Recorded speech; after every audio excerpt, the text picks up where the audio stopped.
aí, gurizada, tudo bem? Meu nome é Matheus e eu estou aqui de novo para a gente falar sobre história. A gente já falou sobre algumas tecnologias ao longo do tempo. Hoje vamos falar um pouco mais sobre isso. Mas vamos falar principalmente do Império Romano. O Império Romano pode ser considerado a maior civilização da história ocidental em domínio territorial. Essa distribuição por vastos territórios da Europa, África e Ásia deixou marcas culturais que podemos identificar até hoje. Mas calma lá, não tem como falar sobre tudo de Roma Antiga em uma única aula, nem na escola, nem aqui por vídeo. Então eu vou falar rapidinho de alguns aspectos do período do Império Romano, mas o assunto da aula é tecnologia, então me acompanha para tu não te perder. O Império Romano durou cerca de 5 séculos. Iniciou ali em 27 antes da Era Cristã e terminou em 476 depois da Era Cristã. O Império Romano é o período que vem após a República Romana, onde o Senado tinha uma importância muito grande no governo da cidade. Durante o Império, o Senado seguiu existindo, mas o governo esteve nas mãos de um imperador, que passou a ter poderes maiores e a controlar o Senado. O Império Romano centralizou a administração de várias regiões e partiu para um processo de expansão territorial, alcançando regiões inimagináveis para aquela época. Isso só foi possível por conta de algumas tecnologias que os romanos adotaram ao longo do tempo. Para a expansão territorial, as tecnologias de guerra dos romanos foram inigualáveis para a época. Os soldados eram bem treinados e a formação em campo de batalha era determinante. As legiões romanas tinham estratégias e modos de combater específicos e que eram repetidos a cada batalha. O testudo, uma técnica que consistia em fazer uma formação com os escudos para proteger os soldados e que lembrava o casco de uma tartaruga, foi muito importante. Ele permitia aos soldados romanos se aproximar dos inimigos sem serem atingidos por flechas ou por pedras arremessadas, para então poderem atacar com suas lanças e espadas. Conforme iam dominando mais territórios, os romanos iam assimilando mais povos. Isso demandava mais recursos e um exército cada vez maior. Por consequência, para arcar com os custos de administrar um vasto território, eram necessárias mais conquistas. Dos contatos com os mais diversos povos, surgiram culturas diversas. O maior exemplo prático disso nos dias de hoje são os diversos idiomas que surgiram a partir da língua oficial dos romanos, o latim. O latim é considerado hoje uma língua morta, pois está em desuso, embora ainda esteja presente principalmente em termos científicos. A questão é que nenhum lugar do mundo usa o latim como sua língua principal, mas muitos idiomas têm origem nessa língua antiga. São as chamadas línguas latinas: o português, o espanhol, o francês, o italiano, o catalão, etc. Todos esses idiomas derivam do latim, o idioma dos antigos romanos. Mas, além disso, voltando ao Império Romano, como você imagina que seria administrar um império tão grande como esse que está aparecendo no mapa aí para vocês? Para você ter uma ideia, as distâncias entre uma ponta e outra do império superavam 5.000 quilômetros. Para fazer as suas ordens chegarem a todas as partes do império, era necessário levar comunicações por navio, mas também por estradas que foram construídas. As primeiras estradas pavimentadas foram construídas no Império Romano. Elas serviam para que as tropas pudessem se movimentar com mais rapidez pelo território, além, é óbvio, das ordens do imperador. Daí que surgem expressões como "todos os caminhos levam a Roma". Estima-se que o Império Romano tivesse mais de 80.000 quilômetros de estradas pavimentadas, nas mais amplas direções. Eram feitas com pedras cortadas e assentadas de modo a permitir uma viagem mais rápida, inclusive de carroças. Durante a Idade Média, muitas dessas pedras foram usadas para construir outras coisas, restando hoje poucas dessas estradas preservadas, como essa, da Gerasa.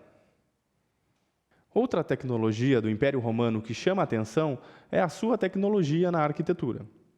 Os romanos construíram muitos edifícios a partir do encaixe perfeito de pedras.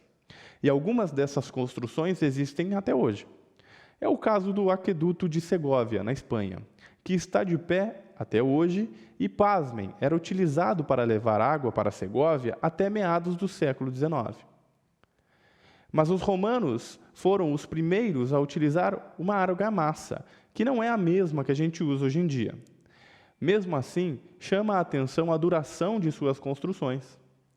Quem nunca ouviu falar do Coliseu, do Arco de Constantino, da Acrópole, monumentos que sobrevivem há quase 2000 anos e ainda estão em pé? Aliás, falei do Aqueduto de Segóvia, né? Os aquedutos eram muito comuns na Roma antiga. Eles levavam água até as cidades e abasteciam fontes e banheiros públicos. Algumas cidades romanas também contavam com uma espécie de sistema de esgoto, que era responsável por levar embora da cidade os dejetos humanos. Óbvio, de maneira bem mais rudimentar do que a gente entende hoje em dia, mas Roma já se preocupava com o saneamento. Bom, talvez essas tecnologias não tenham te impressionado tanto assim, mas elas permitiram aos romanos dominar um vasto território durante quase 5 séculos. Só para finalizar, queria lembrar que o Império Romano inicia sua decadência em 395 depois da Era Cristã, num processo de desestabilização política, econômica e militar, principalmente causada pelas migrações dos povos germânicos e pelo rompimento dos acordos desses povos com Roma, num processo que às vezes é chamado de invasões germânicas. Em 476, depois da Era Cristã, não havia mais império unificado sob o domínio de Roma. Mas as marcas desse período na cultura estão presentes até hoje. Bom, como sempre, teria muita coisa para eu falar sobre Roma, mas eu vou ficando por aqui. Teu professor ou tua professora de história sempre podem te ajudar a complementar o que eu estou falando aqui, além de te ajudar com qualquer dúvida. Espero que estejam todos bem. Até a próxima e tchau, tchau.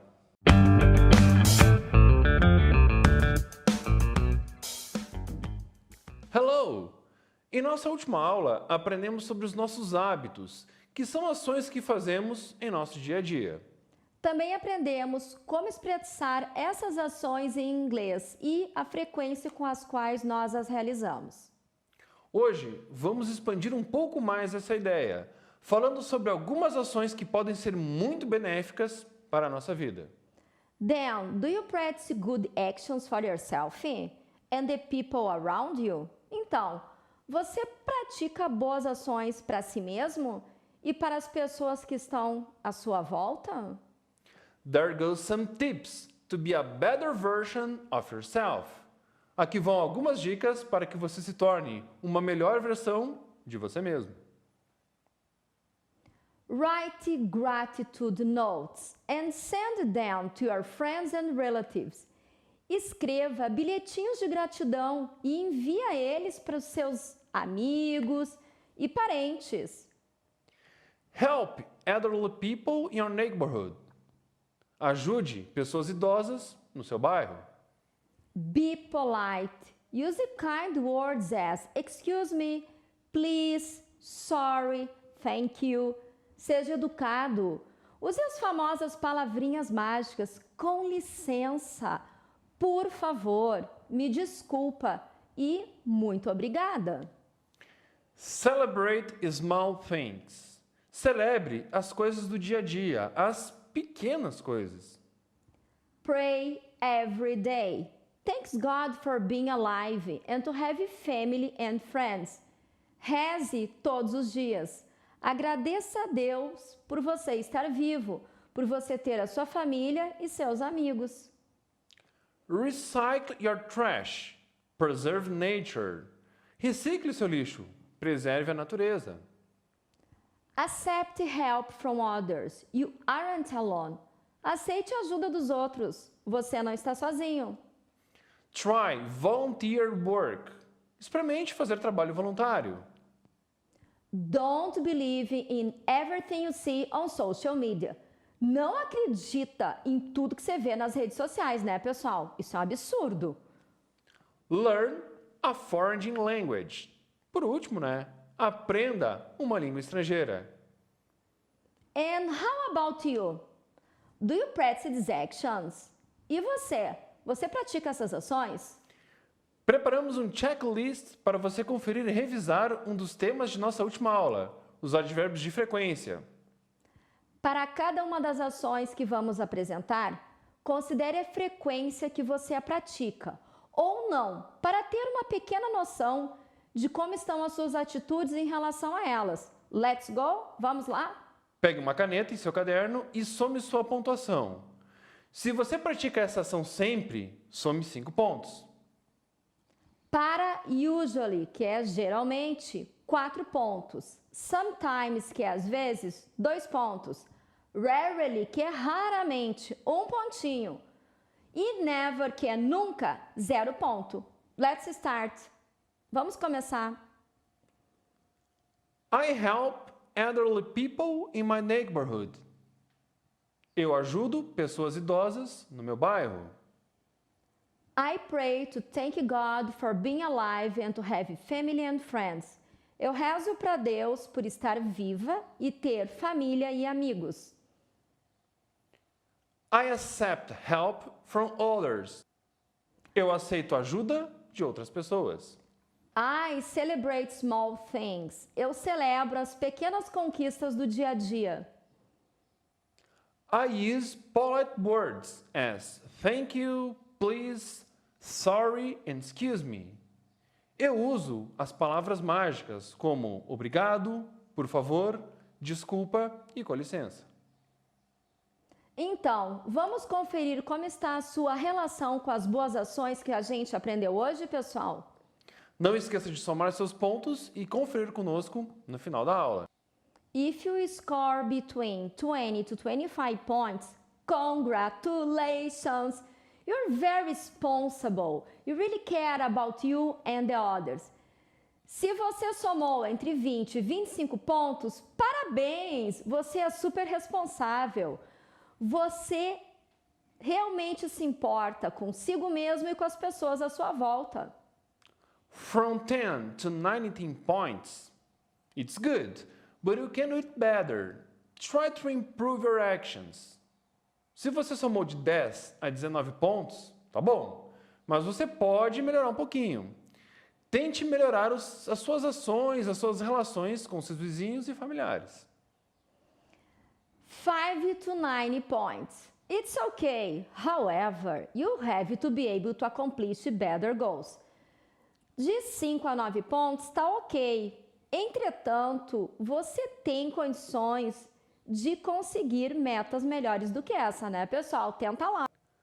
Under 5 points, we know you are not a bad person. Yet make an effort to love yourself, who and what you have right now. Abaixo de 5 pontos, nós sabemos que você não é uma má pessoa, mas você pode fazer um esforcinho para amar você mesmo e as coisas e as pessoas que você tem agora. Então, pessoal, como é que você foi? Foram bem, né? Espero que vocês tenham gostado da aula. A gente se vê na próxima. Bye, bye. Bye bye, thank you guys. Thank